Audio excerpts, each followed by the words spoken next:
The time has come. It's time for bunny bonding. Keep in mind, this video isn't meant to be necessarily a tutorial, and I'm not a bunny bonding expert, but I have successfully bonded 2 pairs in the past. This is meant to help show the different behaviors and what has worked for me.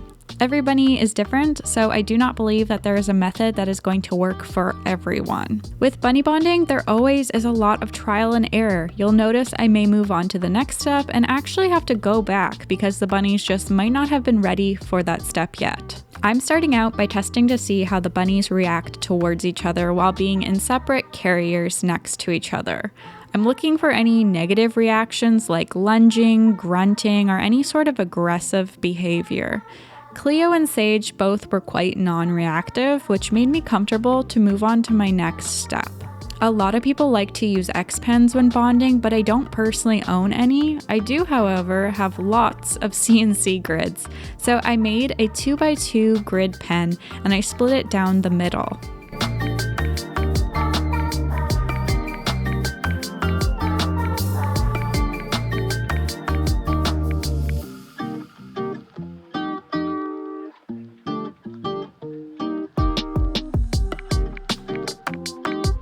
I put one bunny on each side, and this allowed them to sniff each other safely, and I could also see their reactions better.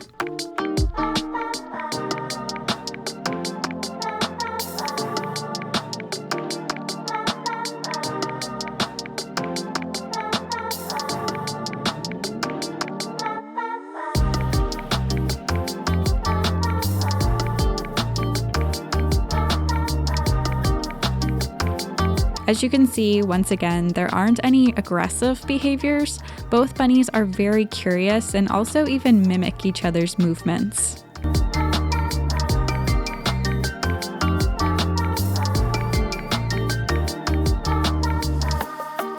I left them in this stage for about 20 minutes or until I felt comfortable enough to remove the middle divider. It's important to do all bonding in a neutral space that neither of the bunnies have really been before. You also don't really want to put any toys or hideouts just yet.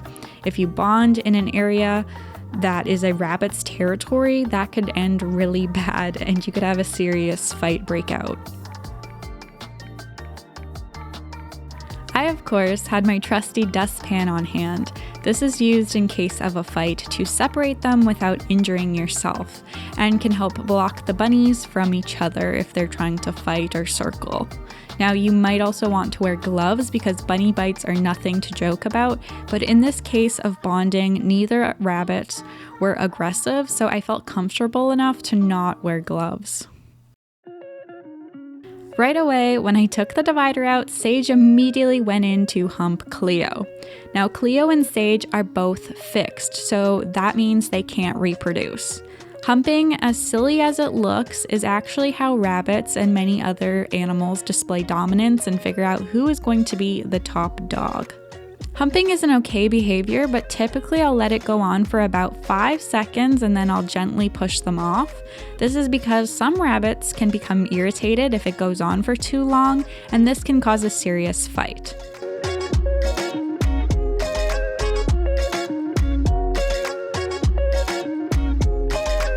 Another thing is you never want to allow them to hump the other rabbit's face.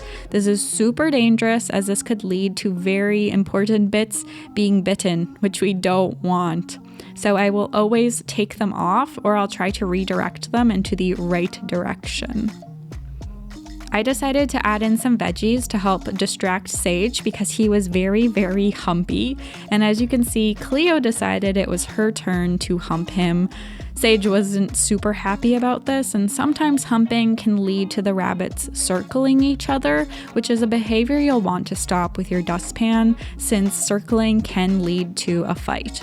Not all rabbits can have food around when bonding, as sometimes they can become territorial over it, but during the beginning process, Cleo personally doesn't want anything to do with food. She just doesn't want to eat it at all because she's in a state of not being happy. She does the same thing when I'm grooming her.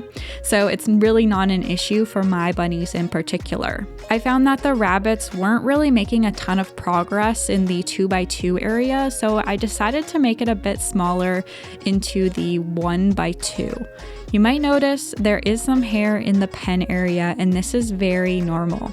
When rabbits hump each other, they tend to lightly bite on the back of the other's neck, and this can cause some hair to come out when they let go, but this really doesn't hurt the bunny. It also doesn't help that Cleo was molting, and so any type of movement with her fur, it just sent it all flying. Bunnies can also be dramatic. As you can see here, Cleo only sniffed Sage's foot and he overreacted.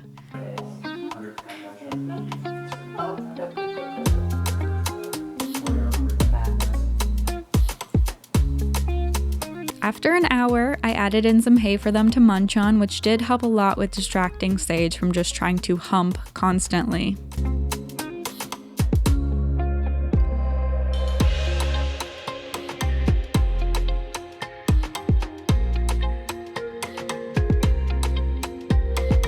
If you have a rabbit who is like Sage, sometimes you can find sounds to snap them out of certain behaviors. I found out Sage in particular doesn't like whistling, and it helps stop him from escalating into circling with Cleo.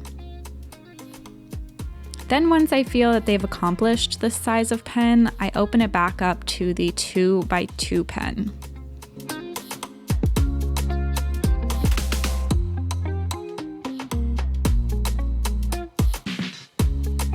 If your rabbits have a negative experience, like they were circling or kind of got into a little bit of a tiff, you can help them out by putting them together and forcing a cuddle by petting both of their heads at the exact same time while they're beside each other. A behavior you might have seen Cleo show is her sticking her head towards Sage. This is Cleo asking to be groomed by Sage. So sometimes we can create that faux behavior by mushing up some banana and putting it on the other rabbit's head. This causes them to want to lick the banana off the other rabbit's head, which is kind of simulating grooming. See here, Cleo presents to Sage that she would like to be groomed, so I put a bit more banana on her head for him to lick.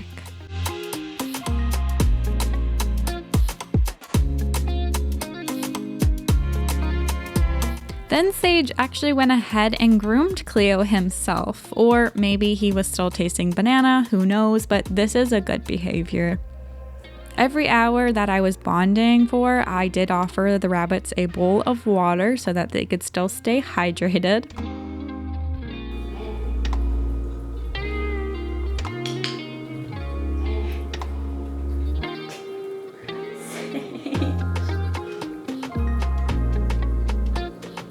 And eventually, when I offered the bowl, Cleo decided she wanted to pick it up and dump the entire thing on the towel, so that's why the towel disappeared here.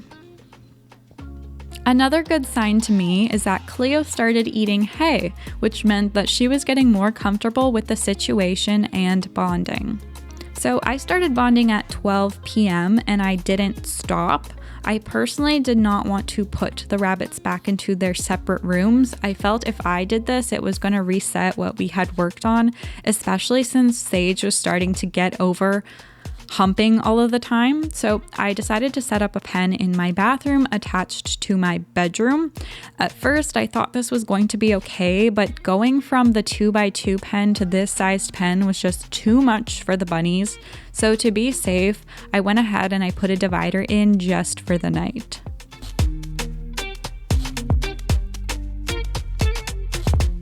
In the daytime, I would take out the divider to let them interact with each other.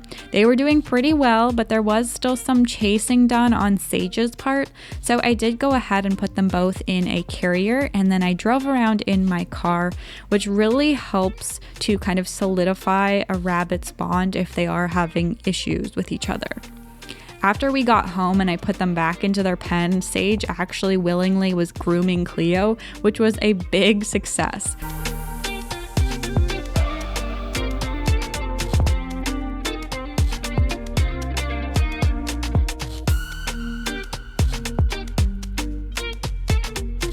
Sage even felt comfortable enough to do a huge flop on her, which was just the cutest thing I ever witnessed.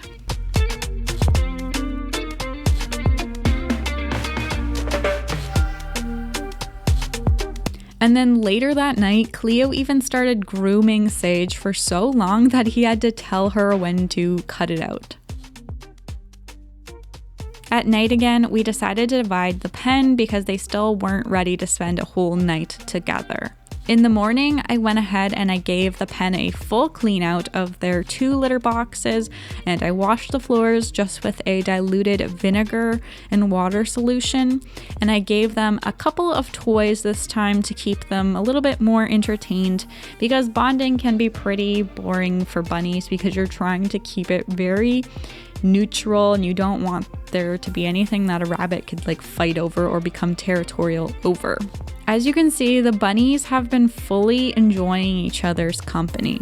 This is actually the most in love I've seen 2 of my bunnies be. They genuinely want to be next to each other and lay by each other and groom each other. And I think it makes me so happy. So Wednesday night, they shared their dinner of veggies, and then this time we were ready to try and let them spend the night together, and this actually was a great success. As of right now, while I'm editing this video, the bunnies are still in this stage, but I am expanding the pen slowly every day to give them more space, and I feel confident that they are going to work out as a pair. I will eventually put them into the pet room, but I want to make sure that they can go 48 hours without any issues before doing that stage. I am able to leave the area though without having to supervise them 24/7, though of course I am always watching them on my phone. So hopefully by the next video, you'll see Sage and Cleo back in the pet room together. I hope this video is able to help anyone currently or thinking about bonding 2 bunnies. Thank you for watching, and I'll see you in my next video. Bye!